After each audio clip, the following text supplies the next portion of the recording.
And do you have any tours here at this museum, or what do you have for? Do you have anything lined up for the rest of the year? We've got one private group coming in from out of state on October 4th. Here. Okay. Other than that, we opened it up to the public basically every Friday and Saturday night if we get enough people to come in. We have another group coming in on November 1st who has a YouTube, TikTok channel that's open to the public. You can buy tickets to come to that too. Mm-hmm. And you might become YouTube and TikTok famous on their video. And they've been here, that group has been here twice before. Yeah, okay. And do they do evenings, like when it's dark and so on? Or does it matter to them? Yeah, all the YouTube places, or all the investigators, when we've had investigators from all over the U.S. come in, they always want to do it at night. Yeah. And I always tell people, my most terrifying thing that ever happened to me, having broad daylight on a Sunday, and it doesn't have to be at night. I'll just say that. Okay, sure, absolutely. Okay, very good.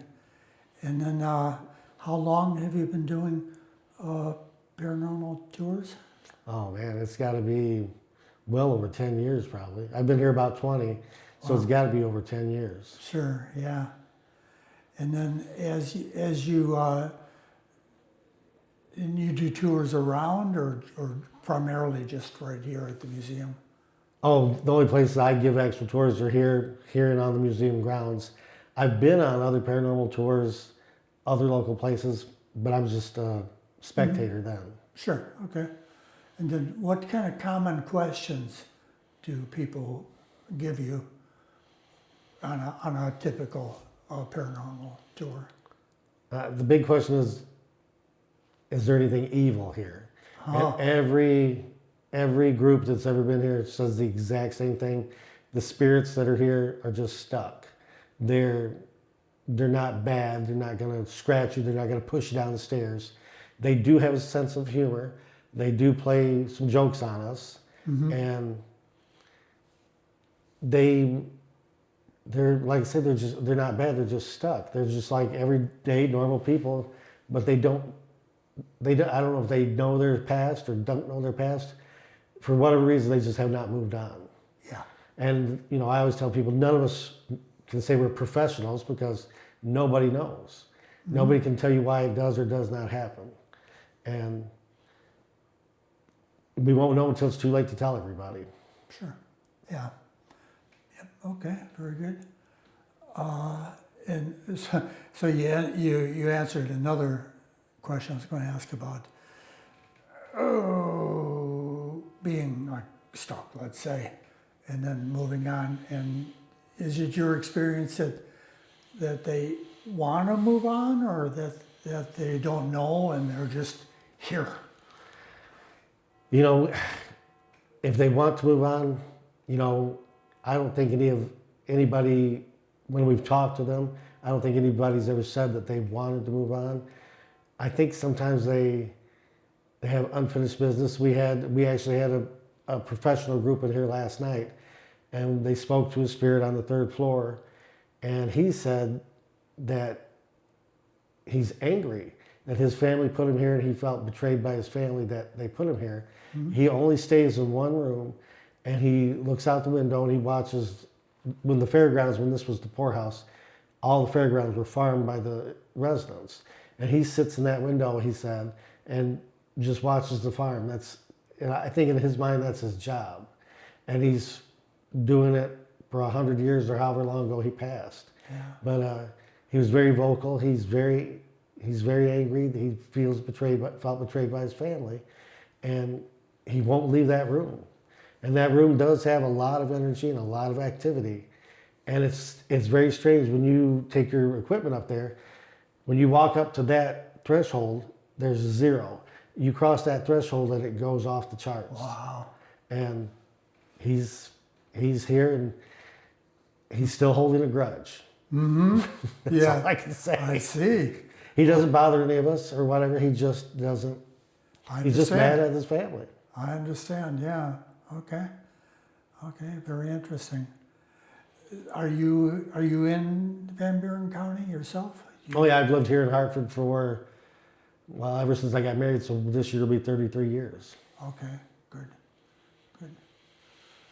Okay, and then other experiences you care to relate, just in general, or people talking, or on other groups, or whatever. Sure. Stuff that's happened to me personally.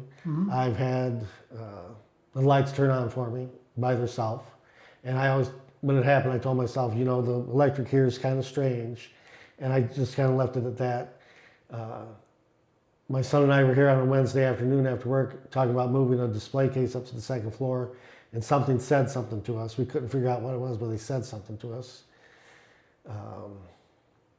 One night when we had a paranormal group here, Dan, who runs the group, knows it terrifies me. And at the end, he always says, do you have a message for Tad?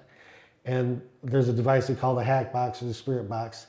And the only word that came through, and this was in front of about 40 people, the only word that came through was the word walnuts. And everybody said the blood just drained from my face. And everybody's like, walnuts? And I said, well, right before I came here that night, in the back of my property is a huge black walnut tree. And I thought, I'm gonna pick up some of these walnuts, dry them out for my mom over the winter because she loves black walnuts. Got my truck, came here, never thought anything any more of it. And our house, we built our house our own selves on vacant land. There was never anything there. So whatever was there knew that I was out of that, I'm assuming knew that I was out of that walnut tree and brought it up here. And when I left that night, I said, I'm done, I quit. And I always make the joke, a week later in a lot of sunshine, I got brave enough to come back. And, but the absolute worst one that almost broke me, and I dearly love this place and I love to come out here, but the one that almost broke me was a mannequin moved on me on a Sunday afternoon while giving a tour, and it fell forward as I'm giving the tour talking, and she fell forward so fast I stuck my hand out to stop her. She stopped in midair and she just raised herself back up again. And the guy in the group, he's like, oh, the ghost you're talking to is having some fun out of you. And I said, and I laughed it off, but that absolutely terrified me. And it never happened before, and it's never happened since, and Really? I hope it never happens again. Yes. And everybody laughs at me because when I come here by myself to do whatever I've got to do, when I walk in the door, I tell whoever's here, I said, you know, I'm here to do, and I tell them what I'm here to do. I say, you guys don't need to say anything to me or do whatever. I'm good. I'll get my job done. We'll be gone. And but another oddball thing that happened that didn't affect any of us, or you could say it affected all of us. We came in for our monthly meeting on a Tuesday. The Sunday before, 3 volunteers were here, Charlie, Nancy, and myself. The only tour we had was Nancy's aunt and uncle, and she took them around. We left that day. We came back on Tuesday, and Sandy, our president, said, it looks like a murder happened up in the library room. And we're like, what are you talking about? She goes, go up there and see. All the chairs, little chairs for like little kids, were piled up in the center. All the pictures were knocked off the walls. And there was a can of red Play-Doh that had been here long before I ever got here. And you would have to have a chisel to get it out. Well, whatever did it, took that Play-Doh out and mashed it all over the floor. And it's just physically impossible, like I say, you had a hammer and a chisel. And that's never happened before, it's never happened since. So that was on Tuesday. Wednesday, I went on the way back from work, I stopped at the dollar store and they're still up there, 3 cans of Play-Doh, and I walked up here by myself and I said, there's a little spirit of a little girl named Anna that comes quite a bit through, and she likes to be in the library room. I said, Anna, or whoever, I said, I brought you some new Play-Doh. You can do whatever with you please. You don't have to say thank you or do anything. We're all good.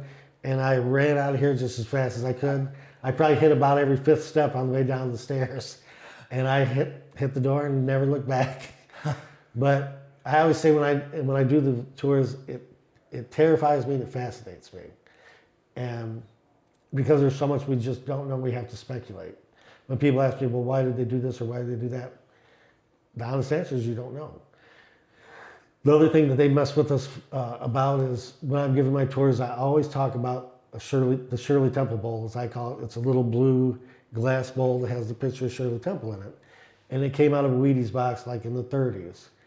And a lot of people nowadays don't know who Shirley Temple was, her whole background, a child actor, and then an ambassador, and how intelligent she was. So one Sunday I'm coming through and I'm going do my little spiel and I go to talk about the Shirley Temple Bowl. It's gone. It's just a ring of dust where it's sat. And I thought, well, that's awful weird. So I asked the ladies that volunteer here, I said, did you guys move that for some reason? Nobody has a clue. I said, well, therefore somebody had to break in, get past the alarm, get past the motion detectors, steal this bowl that's not worth very much money out of a big display case. Why? So we left it at that. We just figured somebody had to steal it. Well, lo and behold, a year and a half later, it shows up on the desk in the office when we come in one day. I said, well, therefore, somebody had to break back in, get past the alarms and motion detectors and everything else to return the bowl. Like I say, I think they just like to mess with you. And if you volunteer here, you'll have stories. When the roof came off and they remodeled the building, one gentleman worked on the sunroom by himself, a lot of days here by himself. When he got done and went back to his boss in Kalamazoo, he told the supervisor, he said, I'm so glad I don't have to go back to that museum anymore. And his boss asked him, why?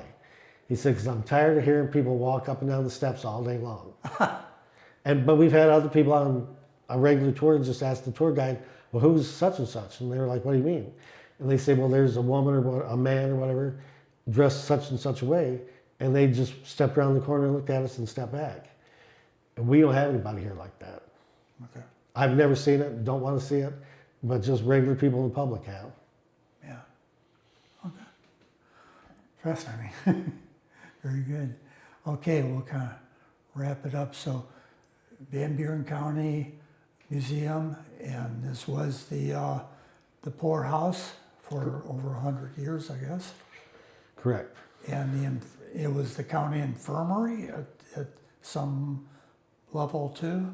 Yeah, well, the old county hospital sat across the parking lot, and it was the county hospital until they built a new one in Paw Paw.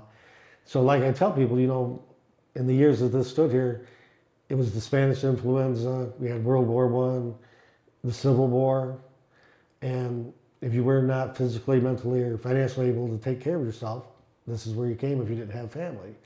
So a lot of people died here of disease and natural causes. Sure. And I'm sure we had a lot of veterans from those two wars that came here and lived. Yeah, okay. Excuse me. And this is Hartford, Michigan. Okay. Well, great. Thanks a lot. I'm sure.